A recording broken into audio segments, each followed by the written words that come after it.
All right, I'm back. Okay, good. All right, I believe we're live now. Is that correct, Scotty? Yeah, we're live. We're ready to roll. Okay, well, we'll go ahead and get started again. This is Alan Sykes. And today we've got an extraordinarily interesting topic in our Master the Margin series. We are constantly running into pharmacies who know little or nothing on the 340B program. And we have with us today an expert in that particular area. We very commonly will see when we're talking to clients that they say they are presented with a contract from a covered entity, and many times we find that contract is just signed willy-nilly, and they don't understand what's behind it, what's in it for them, what's not in it for them, and it concerns us greatly when this occurs because we properly structured, I think we'll learn today that the 340B contracts can be win-win all the way around. And hopefully today, Eric is going to take away some of the mystery of what 340B is, how it operates, what the process is, what you need to do once you learn that you have that opportunity in your pharmacy. So again, we're happy to have you with us today. I also want to mention that we have a question box here, and if you have questions as we go through this, don't hesitate to put those in. We'll intertwine the answers to the questions as we go through the process. So with that said, Scotty, you want to take the first slide and maybe begin the discussion with Eric? Yep. So we're going to talk about 340B, what you need to know to thrive in an unfamiliar space. And I would say it is a very unfamiliar space because when we have pharmacies talk about, or we hear about pharmacies thinking about getting into 340B, or those that have just gotten into it, they're really not sure if they're making money. They're not sure if it's beneficial for them or not. In other words, there's just a lot of uncertainty here. And rightfully so, unless you're working with a team, unless you're working with folks who understand the ins and outs here. So we're glad to have Eric on with us. And with Eric, with that, I'm gonna let you fire away here on the first slide. All right.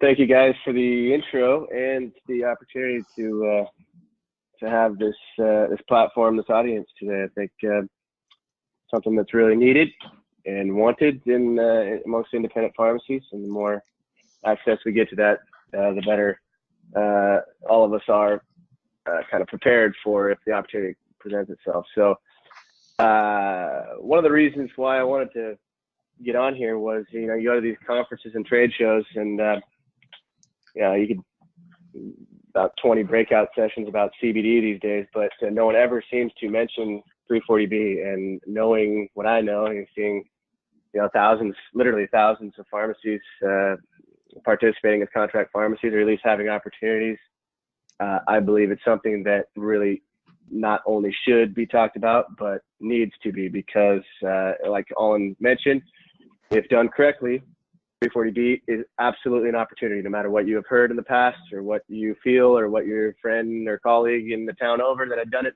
says.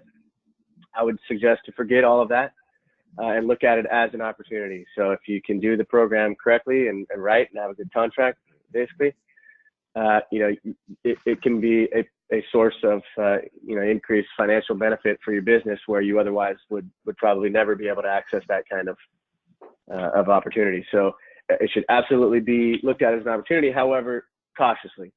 And so for years, it has been something that's been led and dictated by covered entities, these hospitals and clinics, and their TPAs and consultants, and have essentially set a market or a rate that is determined and dictated by them, basically, that does not really take into account a lot of the challenges and realities that pharmacies face just in the environment and how 340B impacts them. And so what we try to do is advocate for that and educate pharmacies particularly to say, hey, this is what 340B is.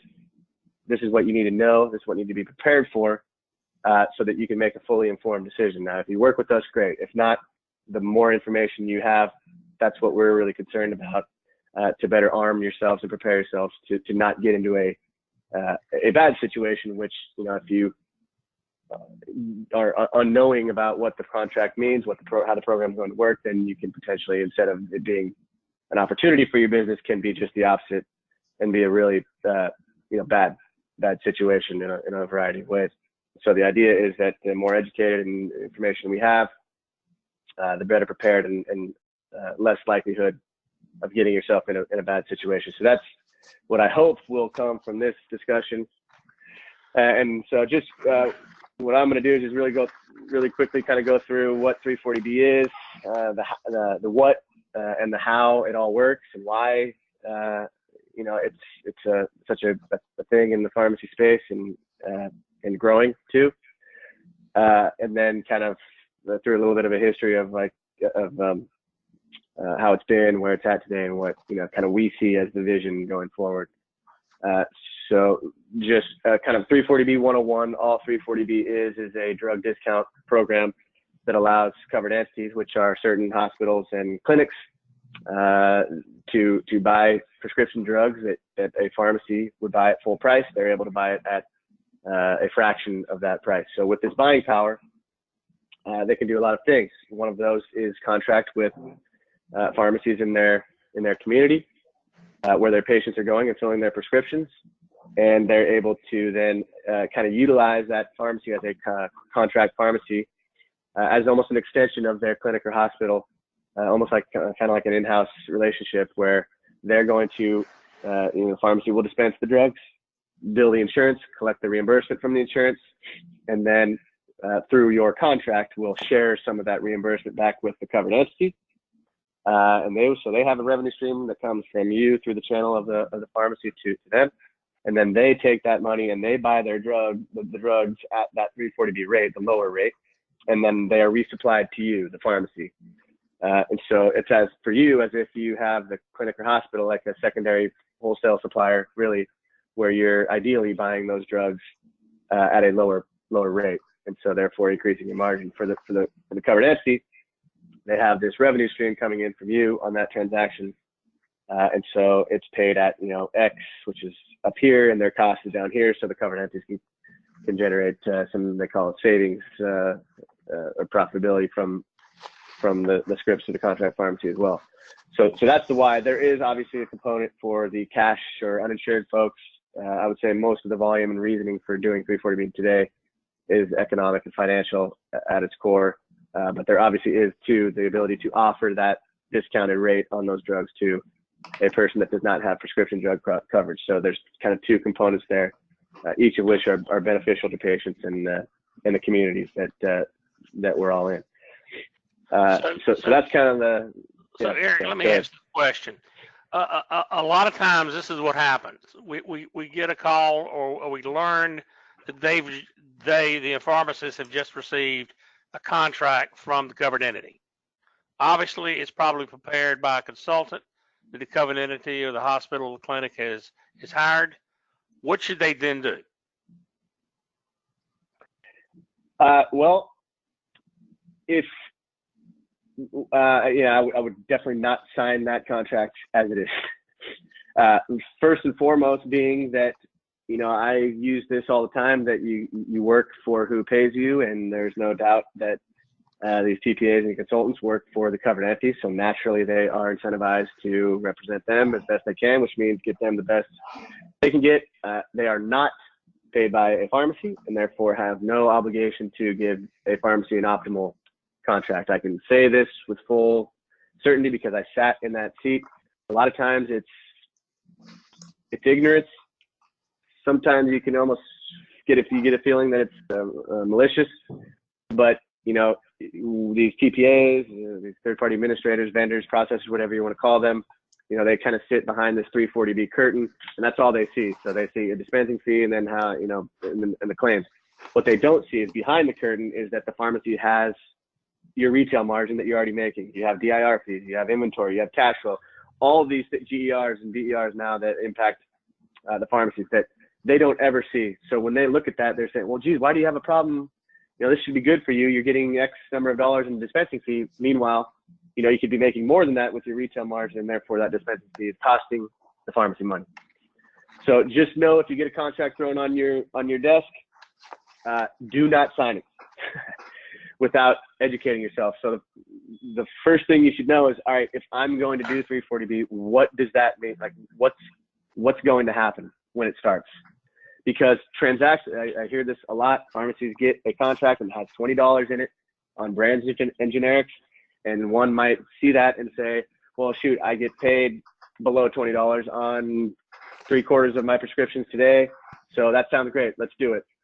And that is the tip of the iceberg. What you do not prepare yourself for, and if it were as simple as a transaction and everything else remains the same, that would be great. Wouldn't need us for help. It would be clear as day. $20 versus 10, you make $10 more per script. Easy. Problem is, it's not a transactional business. There's far more that happens once you actually start the program than what's listed as your dispensing fee in that contract. So when you go live with the contract at that rate in that arrangement, you have all these scripts that you're filling that qualify, and then they resupply you with that inventory, like we said at the beginning, that you don't necessarily need nor want at that time. And so you kind of, as we know, in retail pharmacy, your biggest expense is every month is your inventory, and that is the key to cash flow. So 340B by default, no avoiding it, throws a wrench in that. And so it can impact your cash flow very, very significantly if you don't have a handle on, or expectation of, when I start this, I'm going to get inventory coming in that I need to figure out how to liquidate. Because otherwise, if you keep buying as you normally do from your retail wholesaler, that cost level stays the same. Meanwhile, now you're going to get an invoice from your covered entity or their TPA that will just simply be an add-on to your cost and an outgoing expense, and you'll have all your cash tied up in inventory.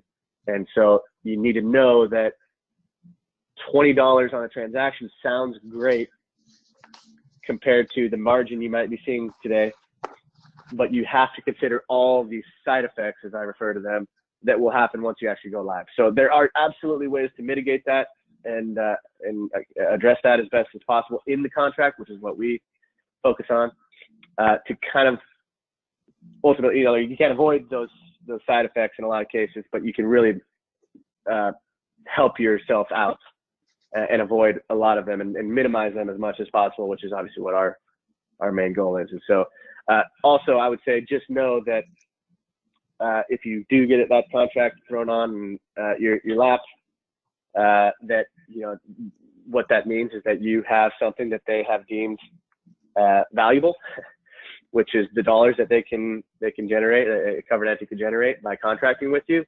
And so you should know that gives you a kind of a position of power, a little bit of leverage to say, hey, I have something you want.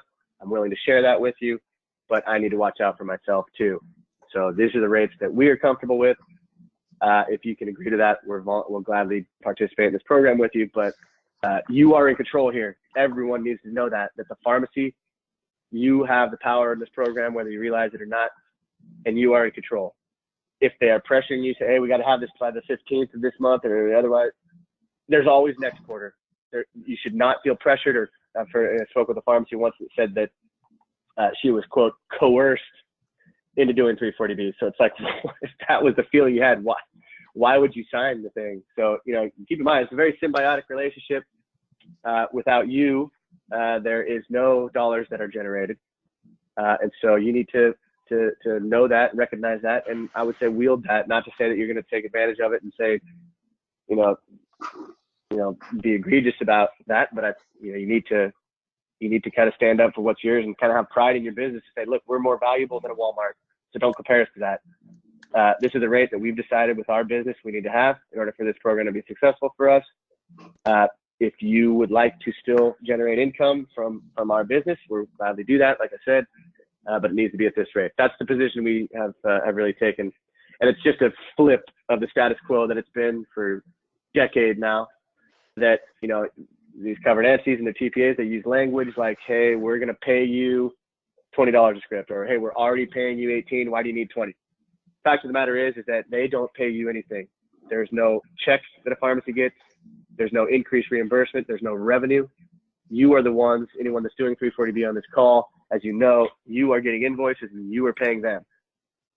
So they use this language that, hey, we're paying you this, that kind of gives them this as an employer-employee type of relationship. The employer pays the employee, therefore they're in a position of power. Just simply by default. So using language like that and having it get ingrained into these people that, hey, this is your money and the pharmacy's in the way is kind of the feeling you get. You know, they kind of come at you with this is what we're offering. You got to take it. Very similar to PBMs. And so in 340B, you don't have to. You have flexibility, you have options, and I would say you should exercise those. So question here, what types of things typically would we want to see as a pharmacist owner that would be beneficial to us in potentially accepting this contract versus items that might be red flags that would be absolutely never do's or don't do's? Absolutely never do. If you ever see the word, this is a profit only, or winners only, if you hear that term, or carve out, trying to think. Basically, if there's language in there that says something along the lines of, if the reimbursement from the transaction is not greater than the combined cost of the pharmacy's fee and the 340B cost of the drug, you need to look for those paragraphs if they're not explicitly written out, because they'll sneak them in these contracts. And that takes a $20 fee in a one model that would be okay to one that is absolutely not okay, and you will absolutely lose money. So do not ever sign an arrangement, an agreement, a contract that has a profit only language in it, winners only, whatever you want to call it, in the contract, unless it's brands only. I would say at this point in time, I have no problem, because, you know, even though it's somewhat of our secret sauce, or was when we first got started, saying do not sign any contracts that include generic drugs in them whatsoever. Brand only is the absolute way to go. I can say that with 100% certainty. And this is not just me saying this because I have something against generic drug manufacturers. It's not that at all. There is a laundry list of reasons that go into why generics are just problem children when it comes to 340B programs, both in terms of just simple economics and margin, as well as this kind of the side effects that I described earlier. You know, the inventory management, the effect on your rebates, the number of claims in the program makes it hard to audit and watch. You have more transactions that you're doubly paying VIR fees on. And so your inventory management too is just, you know, much easier to manage if you do just brands. So if you are in programs right now that have generics, your number one goal project is to get generics out as quickly as possible. Now, obviously, if you're changing models like that, you can't have the same rate as you do now. So there's this, and again, what we do is kind of model that out to say, hey, here's what your equivalent is if you change models to what you need to ask for. So that's important. But definitely, I would say 75% of the battle, and you can really alleviate a lot of your issues and kind of the root of things, is if you just don't have a contract that has generics in it. So again, when I say that, it does not mean that you will not fill generic drugs. Your patients will still get the drug. You'll still fill them. You still bill them. You still collect whatever you're supposed to collect. It's just that the system, the processor, the program will only include and qualify the brand names. So just be aware of that. So those are things, and Scotty and Kathy, don't hesitate to throw in questions here, but these are things that you would not want in the contract, or but what are things you definitely would want in the contract? You definitely, so the model and the rate, I would say, is the number one. So brand only, and then you need to have a rate that factors in a lot of the things that you're going to deal with once you actually start. So a couple of those things are your existing margin. So obviously you're making money on these scripts today. You need to factor that in. So if you have, say, a $30 brand only contract, you're already making, say, $20 on those today. That leaves only $10 of profit there from 340B that you're going to have. When you factor in DIRs that are going to eat up $20+ then now you're in a negative situation. So $30, not enough. $50, not enough. So you have to know that, hey, you know, there's a lot of things I need to build into here. Otherwise, you know, what I think might be a good rate, $50 sounds good on brand name drugs. But again, you're looking at it transactionally. You're not factoring all the side effects that come with 340B. So I would say I ask pharmacies this, hey, do you know what your retail margin is right now? And they say, yeah, it's, you know, whatever percentage. Do you know what that is brand generic? No one that I have not come across anyone that knows that off the top. I think that's a very important piece of information to know your margin percentage on brands and generics. I think that tells you a lot about where your money and financials are coming from. But what it really also says is that, clearly on brand name drugs, your margin is smaller in terms of percentage. It does not fluctuate as it does on generics. And so you can pretty much, if you know what you're making on brands, that's going to remain steady, or at least not, spike up or down too much. So that if you set your fee at a certain rate where you've factored in all these other things, you should be good going forward. So I would say know your retail margin on the scripts that you believe will be, or you think will be 340B. Set your dispensing fee accordingly. Obviously, we help with that too, but know that. I would say two, nowadays DIR fees have been around long enough and are seemingly here to stay at least for another year. These are things that have a compounding effect when you're doing 340B. So if any of you are doing 340B and you've brought this up to your covered entity, you've probably heard back from them is that, hey, we're not going to do anything about those because you get DIR fees, whether you're doing 340B or not. So they're not our concern. That is just completely wrong, false. And we spend a lot of time on these message boards. There's, just like PDS or McKesson, whoever else has these message boards for pharmacies. So too do the 340B hospitals and clinics. And they get, they post these questions. Hey, a pharmacy asked us about DIRs. What are we going to do? And replies are always, no, they're just trying to get money back. It's not our issue. And it's, we get on there and post, you're wrong. Because it's not a matter of opinion. It is fact that they're a negative impact in 340B programs. And the only stakeholder that is negatively impacted is you, the pharmacy. So there's two ways to address that in a contract. One, know what they are in advance and build that into your rate, or have a clause or a paragraph in there that says that you were going to withhold or claw back our DIRs on 340B transactions. And we have done that many, many times.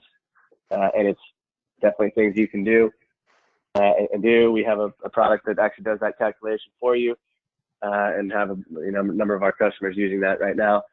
But it is something you have to address. So Eric, I would think that what percent of contracts that come across your desk are not beneficial for the pharmacy? Is it 90%? In other words, you shouldn't just take what you're given. And then based on that, how successful is it typically where a pharmacy will be able to negotiate a better contract overall? Yeah, I mean, I semi-jokingly tell pharmacies that there is a 10 times out of a 10, there is room for improvement in your 340B contract. And so it is very, very few and far between where we've seen a contract come through where we're like, hey, you know what? You're okay. That has actually happened just recently, just a few times where I was surprised, like, hey, you're good. We can help you if you want to try to get DIRs back or something, but as far as the rate, that's something we would recommend too. So it is not common though. And again, there's no incentive. And I've worried before that, these TPAs would catch on and start just sending out standard contracts of the rates that we try to shoot for, and then thus eliminating the need for us, but hasn't happened yet. So basically your foot in the door here is you are the advocate for the pharmacy when the covered entity presents them with that contract. Is that correct? Yeah. So just like if you were selling your house and the buyer came to you and said, hey, we want you to talk to our real estate agent, but we don't want you to have a real estate agent. We want you to sell your house to us. Use our agent too. That's essentially what this is happening. No one would ever do that in a real estate transaction. So why is it okay in 340B? So we are just essentially, think of us as the agent of the pharmacy that knows the subject matter and the environment and can have conversations to make a fair transaction and have both kind of, the needs of each other's clients met. All right. So each of us have a goal of getting to a contract which will mutually be mutually beneficial. I think that sometimes though, to answer Scotty's question, I don't know how to say this other than it feels sometimes that a covered entity's perspective on the program is that the money that they can generate, the savings that they can generate back to their facility and ultimately their community patients is not important, is what it seems like sometimes. What is more important is that you don't deserve the rate that you're asking for. And I say that, I say that cautiously, but at the same time, it's just based on our experience time and time again when we run models and try to show as much data we can show that, hey, this is going to be a really beneficial, high dollar relationship with this pharmacy. It's as if the money does not have any bearing on their decision. It's just that they immediately look at the rate that we're asking for and say, well, that fee's too high. And so that's just a real problem when you have the stakeholders that don't understand, the industry. A lot of them don't really understand 340B, let's be honest, at least the details of it. They know even less about 340B or retail pharmacy. And so that just kind of creates a perfect storm, a bad combination of two things. It makes it really difficult to have a reasonable conversation. So a lot of what we try to do is provide just the advocacy, the voice, the education to covered entities to say, hey, it's not just about putting pills in a bottle. We do all this other stuff and have to factor all of this other stuff too. And literally the only place we can build that in is in our contract and in that dispensing fee. So yes, it's higher than a Walmart, but our business model is different than Walmart. Yes, it's higher than your independent down the street, but we have a different patient mix. We have a different drug mix. We have a bit different business. So it's like, you're not painted with the same brush here. And that's kind of what you just get thrown into. Hey, you, the independent pharmacy, are a contract pharmacy, just like a Walgreens, just like a Walmart. And they kind of view you that way when there are different business models and challenges that we face as independents than say anybody else does. Right. And so it's just a lot of it as an education. So once we get a contract and we've negotiated it and we've shared it with you and you've kind of given it your blessing, how can you help me going forward with my let me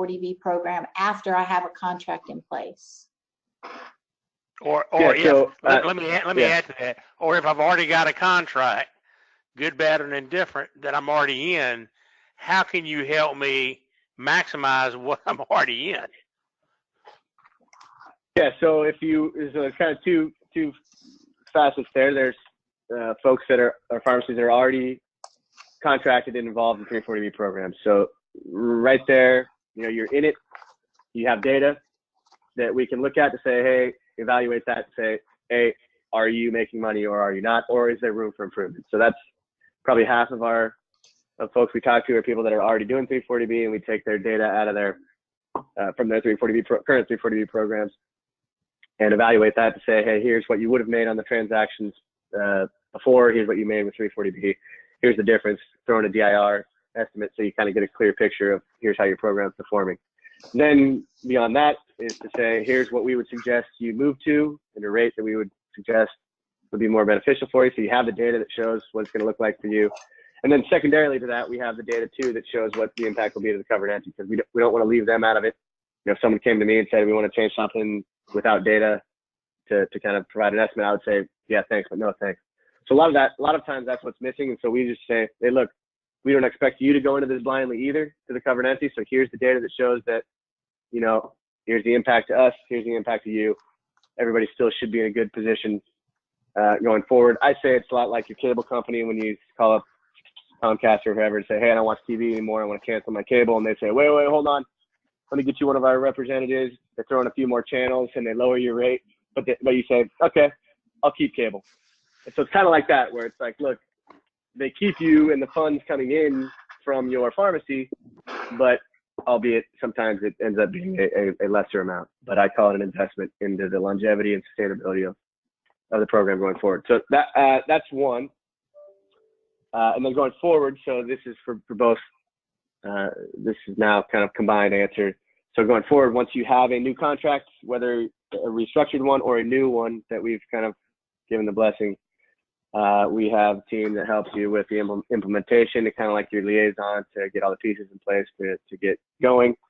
and then we'll work with you once you start the program to say, hey, here's where to look in the system to deal with your inventory. Here's what you should do, kind of best practices, so that you kind of work that into your workflow to manage the inventory as best as possible. And then going forward from that, we provide ongoing performance reports that show you, hey, here's your economics, here's what your program looks like. So if anything changes, we have eyes on it and monitoring it so that you can make changes accordingly if we have to. For those that have DIR language in their contractor, we also provide a separate report of detailed DIR information on 340B transactions that our pharmacies use to actually withhold that amount from their payment to the covered entity, or actually invoice it back. And so that's kind of the ongoing services that we provide. And do you typically see DIR fees addressed in these contracts? And if not, or if so, do you recommend those be addressed? Yeah, absolutely. They have to be addressed one way or another. So sometimes covered entities will balk at the, hey, we don't want to have to, it's tough for our accounting when we send you an invoice for $10,000 and you pay us, $9,000. Then there's an open invoice, a balance there, which is understandable.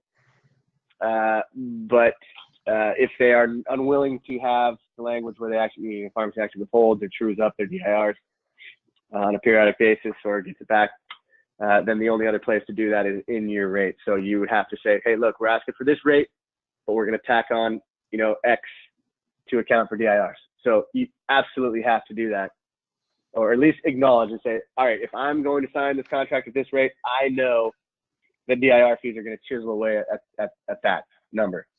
So I've factored that in, I understand that, and I'm okay with it. So a lot of times we have kind of a floor threshold that we know, kind of we call the danger zone, that we know, hey, if we don't get any DIR stuff in there, we know you're still going to be in a good spot.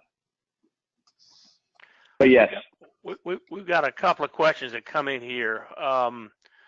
First question is, what's the best way to find or approach a 340B entity about establishing a contract?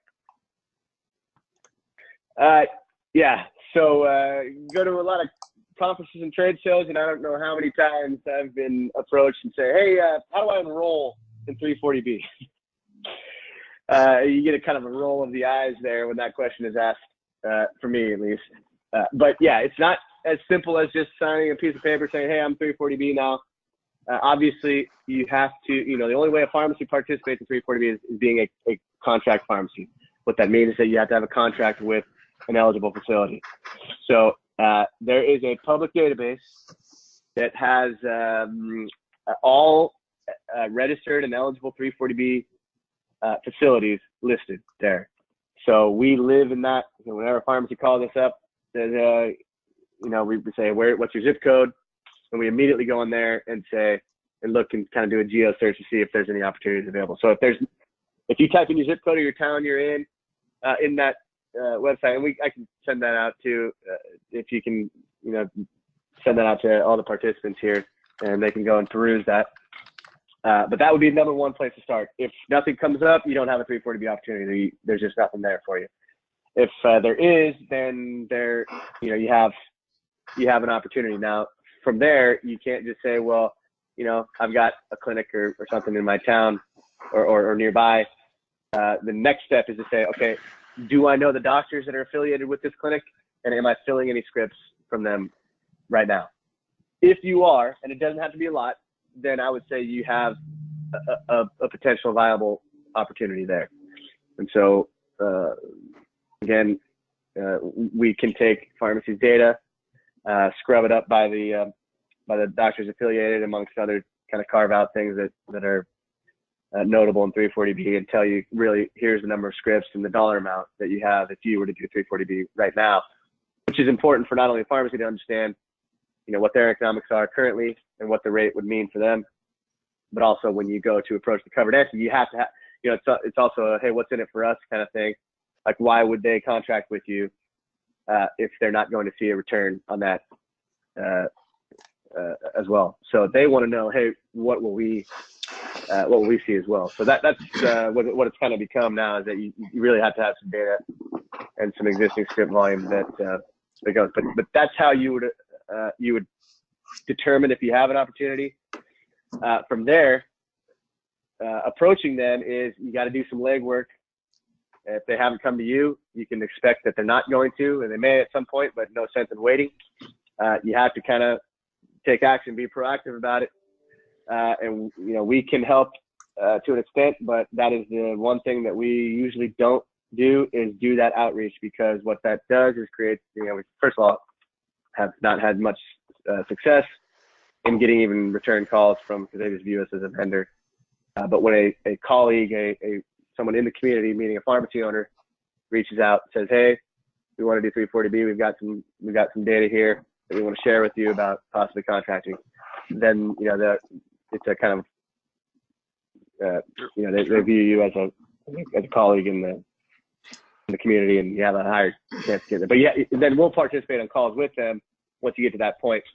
But you have to show, you know, if something is always done for, and we stopped really doing that because you know, what we found is that if everything is done for you, that's not good preparation for when you actually have to start the program, because still you're just taking a back seat, kind of a passive approach.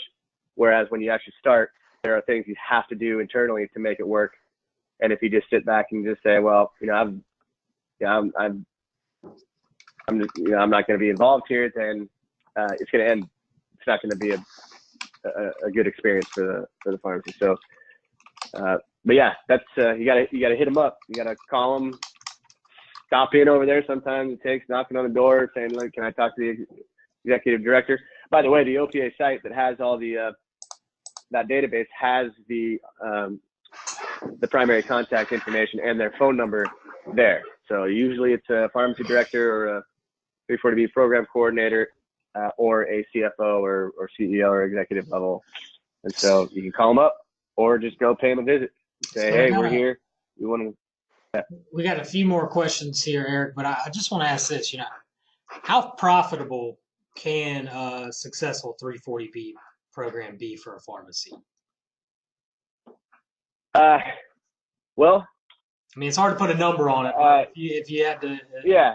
I mean, it's hard because it depends and varies on the volume that goes through the program. But I will say this: if you're talking about like just a default standard of our customers, that kind of fall in this bell curve. You have some outliers on either side, higher, lower, but in the general sense, if we were going to take an average, I would say our customers are at least 500% over retail margin. Well, three to five, so basically 4 times. That would certainly suggest to me that if I have the opportunity to do this, I need to be jumping on this with both feet. Another question in the same regard is, can you do a 340B with an out-of-state facility? Yes, but obviously you have to have a contract with that facility too. There are mail order pharmacies, and especially pharmacies that have multiple 340B contracts in various states. So yeah. Okay. Is there a usual dispensing fee that you typically will see in a 340B contract? And combining that with another question, what are the typical payment terms that you would see in contracts? I refuse to give a usual dispensing fee number, because I feel like that is a very dangerous thing to advise on. You know, you talk to a lot of these people at these conferences at other pharmacy-facing companies that everyone's got a quote resident expert on 340B, and that makes me cringe, because oh yeah, we tell them, if it's below $20, don't sign it. But what that by default says is anything above $20 is okay. And again, there's language in there that makes that in one case okay, in another case not okay. Right. And so I would just say you're better off not giving any advice than giving bad advice. Understand. Case by case basis. In terms of a rate, again, I would say decide for you what you believe is the best way to structure it, whether you want brands and generics in. Know which claims are going to qualify and how much money you make on that. And you say, this is what I would need on this in order for it to be a worthwhile venture for me. Okay. But without data, that is if I gave you a number right now, I'm just doing what I fight against all day long, right. which is setting a number without having data to support it. Realizing that's the case, how about payment terms? What typically do you see there? Yeah, payment terms, you need a minimum of 30 days. Anyone that tries to get you to sign anything less than 30 days basically is telling you they know nothing about retail pharmacy, and therefore you shouldn't listen to them and what they suggest. Because as we know, if you're asked to pay a covered entity based on what the claims of what you're reimbursed, you don't get paid from the PBMs for 30, 45 days. So our default that we try to usually get minimum 30. We usually shoot for 45. That seems to build enough time. Can you speak to the replenishment of the inventory issue? I know we see a lot of times working with pharmacies that the replenishment is often a big issue, and it's often a big accounting issue from the perspective of how we look at it. Of course, the accounting for 340B in its entirety is a whole different ballgame, and how we handle that here, which is further than we can go in this seminar or webinar today. But if you could speak to those items, that'd be great. Yeah, inventory, no doubt, is the #1 killer of 340B programs at pharmacies. There's just no question. Walmart, again, will refuse to use Walmart as a comparison. But if we look at their history in 340B, they started out, have gone through 3 different standard contracts, ultimately arriving at a brand only, by the way. But they hired a company to build what they call an aggregator, a gateway, for them to deal with the inventory that came from 340B. So if that doesn't tell you anything, they spent a lot of money on that, and it was a big pain. But if that doesn't tell you that inventory is a big issue, then I don't know what will. So yeah, there are ways. You have tools at your disposal. Again, the contract is really important to help mitigate that just from the get-go. But you have tools at your disposal. Usually your TPA software, whoever that is, has a portal that you can log into that tells you that the 340B qualified scripts have accumulated these 3 items that are coming tomorrow. So you know that tomorrow you're going to receive a Levemir, a Lantus, and an Advair. So as you go and order place your order for your retail order, if you have a Levemir, Lantus, and Advair on there, just remove those from your retail order and let it come from 340B. If you place that order still, now you've got 2 of the same item, and literally, that's right there, at least $1,000 of extra inventory on your shelf or in your fridge that is tying up your cash. So if there's other ways to do it. So if you don't get in front of it like that, you can return. A lot of times you can return the 340B inventory back to your retail account for full credit if you have an open invoice there.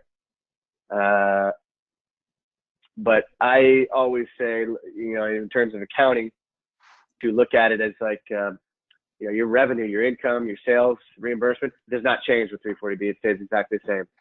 What 340B is a secondary line for cost of goods, is really how I look at it. So you have your retail cost of goods to McKesson or whoever your wholesaler is, and then you should have a second line of cost of goods for what you pay your hospital or covered ST. Because in essence, that is a cost of drugs that they're replacing. So you're not buying it directly from the wholesaler, but you're essentially getting it from them. So the net of those 2 is your gross margin. And so the idea is that your retail purchases go down and are then replaced with your 340B purchases, which ideally are a lower amount, and therefore your margin is higher. Okay. But the slide that's up right now, I just want to speak to this. One of the kind of overarching messages that we try to promote is just #1 and #2 is that you need to know and understand, if you have been approached or want to get into 340B, what it is and how it's going to work. And if you do not know or feel comfortable, just please don't sign the contract, because I'm telling you, it's become very, very PBM-like. You have companies and consultants and things out there that have become, they act very PBM-like. If there are 3 administrators now, maybe more, that have been acquired by PBMs. So what that tells you is that PBMs themselves view these TPAs as PBM-like, very similar business model. CVS Health bought Well Partner, a little old CBA out of Tualatin, Oregon, which is actually my first job, for a lot of money. Express Scripts just acquired Verity Solutions for $200 million, by the way. So extremely profitable, high value. And for them to turn around and tell you that the amount that you're asking for, the rate, is high. Meanwhile, these guys are making in sometimes higher percentages in terms of the overall pie than a pharmacy, is egregious and wrong, in my opinion, and is ridiculous. So just, if you're not comfortable with it, stop signing it, because what happened, the next point is to unite and come together, is that we know as retail pharmacies, you guys are competitors with one another in your respective communities. That goes without saying. When it comes to 340B, you must be on the same page and unify to kind of be a united front, because what they will do is they will say, we just had this happen last week. We had 2 pharmacies that signed on with us, and we were going to ask for this certain rate. And then another pharmacy that had 5 or 6 locations with the same entity had already signed a suboptimal contract. And so what they did then was they said, well, that pharmacy signed it, so we're not going to approve the rate that you're asking for. And so they literally pull you down. So pharmacies that are unknowing and don't understand the program and sign contracts and their life's away without understanding it, literally give you a disadvantage to get something that's actually reasonable and will work for you, because they literally are pulling you down, and the covered entities and their TPAs will use that against you to say, well, now that's become our standard. We want to keep all pharmacies uniform in the same rate, so you have to agree to that. So a lot of what we do is say, if a pharmacy reaches out to us, we say, hey, look, we're going to have to reach out to your competitors in some cases, because we just know it's not going to get anywhere if one pharmacy out of the whole bunch is asking for a rate increase and all the others are not. They'll just say, well, hey, these guys are fine with it. Why do you need a rate increase? It's just like PBMs do with the PSAOs. Optum signs a new contract with LeaderNet that's a lower reimbursement. So CVS Caremark sees that and says, well, hey, you signed Optum's contract, and that means that you're okay with that reimbursement, so we're going to lower ours too.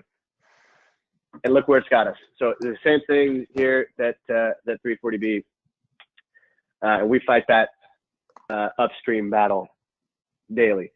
And so it makes our job a little harder, selfishly, but we appreciate some help there. Yeah. And Eric, we've got some questions pouring in here. We've only got about 5 or 7 minutes left. I want to kind of get to them. Are separate inventories necessary in a pharmacy where you have 340B? No. Okay. No. That's about 2 decades old information right there. It's all virtual nowadays with the software. Okay. Question from Leslie. Is there a way or a legal reason that the entity cannot tell the pharmacy what the entity is paying for the drug for us to verify if reimbursement model is based on a profit percentage? There's a lot of tactics they'll use to scare you into using legal things. We got a notification from someone saying that there was some antitrust notification that he got from, I don't even know who, that said that you can't have a percentage-based fee anymore. You got to go to flat fee. And so our response to that was simply, okay, well, if that's true, then they would have obviously sent that to you in writing. Can you forward that to us? And then we never got it. So it's just, they'll use all this stuff at you. No, there's no legal thing. A lot of times wholesalers will accidentally include the price on the dang label. If you want to know prices on anything, we're an open book. We got access to 340B drug price files. You can ask us any NDC, any drug you want to see, we'll tell you. But I don't feel like that makes you, puts you in a position where you're jealous and saying, okay, well, we know what you're paying, so give us more money. It's transparency. With transparency comes comfortability, and with comfortability comes, the ability to say, okay, well, at least we know they're in a good spot. Hey, if we are too, we're glad everyone's in a good position. That's what I feel will come from that. But no, there's no legal thing. It's just like if they said, hey, tell us how much you're making. What's your drug cost? You could legally tell them and give them a price file, but you want to hold that close to your chest.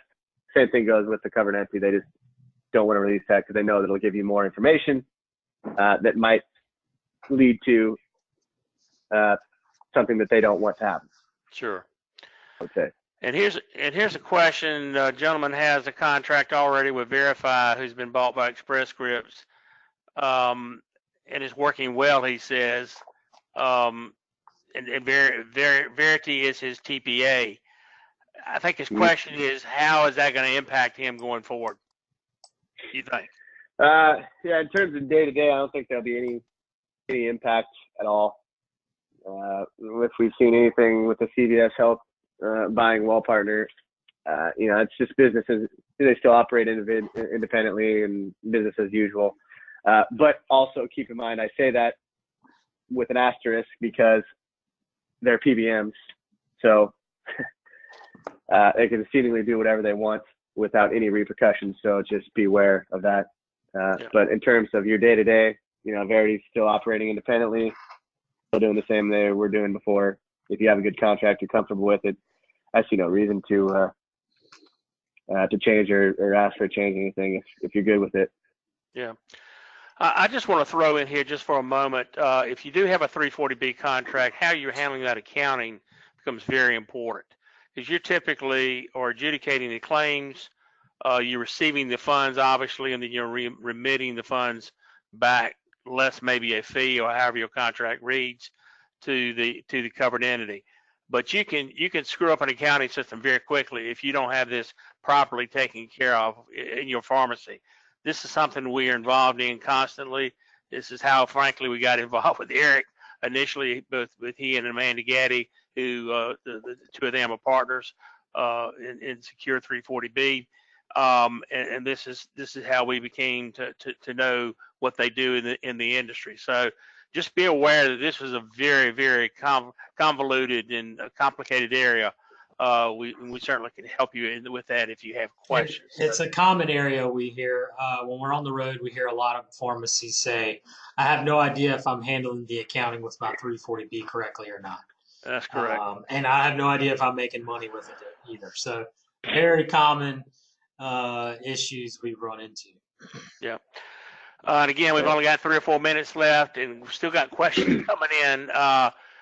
Is the pharmacy's purchase price predetermined 340B purchases, or do we need to shop around on wholesalers?